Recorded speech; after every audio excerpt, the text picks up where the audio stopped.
इस video को लाइक करें, हमारे चैनल को सब्सक्राइब कर बेल आइकन जरूर प्रेस करें हमारी न्यू वीडियो सबसे पहले देखने के लिए। तेरी झलक सरफी शिवल्ली जियो भैया सब चपल रहा बातें करे छिलंग फी मरवा हमर यारवा रे नेपाली बोले ले बाबू हमर मोबाइल गिरा नु देली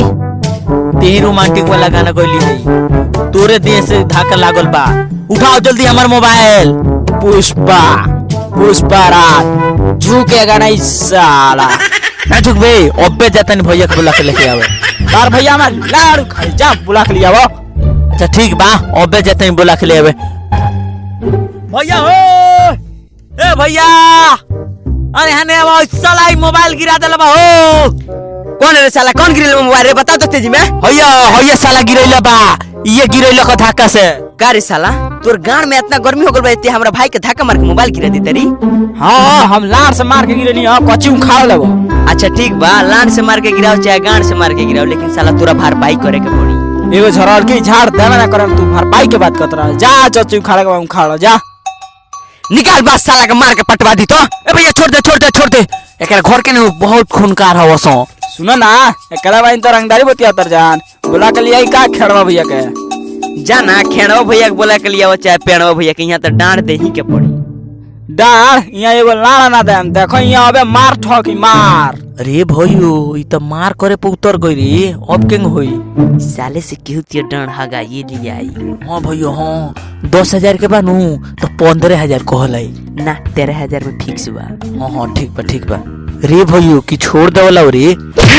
ना मार होई तो होई जो बुला के लिया अपन खेड़वा भैया के तोर खेड़वा भैया में कितना पानी बे देखो ला। अच्छा ठीक बा बुला दे तनी नु तो अबे गाड़ के पानी झड़ जाता जो ना जस ना तस फरिए ये जे जो बुला के लेके आओ। अच्छा ठीक बा जाता नहीं सारा रंगदारी भूला जाता।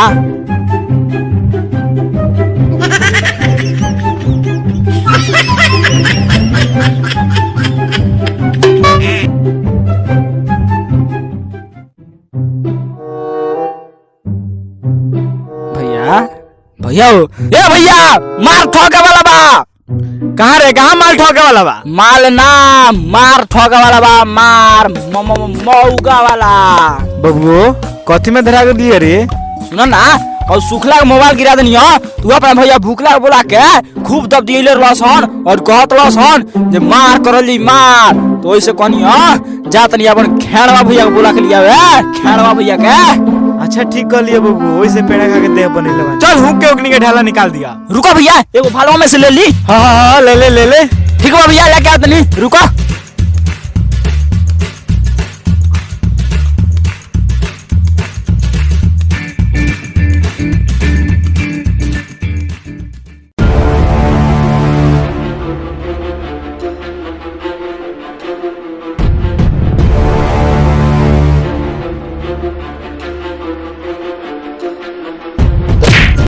चलो अब चल हमारा भाई के डबेले फिर तार सलाम बैठ बनी हो से का कोना हमारा भाई के दब दिया दी ठीक कहत रबिया जो होत ये सन चलो जल्दी। बाप रे बैठा ई के मार को लागल रे नट टनट पया ई टन टट पिलियो तो मार तले ततलू ई दुनु कुमत रहल तो तुनु पयुआ पाला तुतला हो तो हट ठाला होइल बैल टन के ये टामे बा हल्ला लसन दुनु भैया सुखला बुखला बाप रे बोला लियो सामान ओ आई बाहिरे का मार कर खाती बोला के लियो एकरा तो कुछ सुनाला झाट नहीं मार करे चलेल बा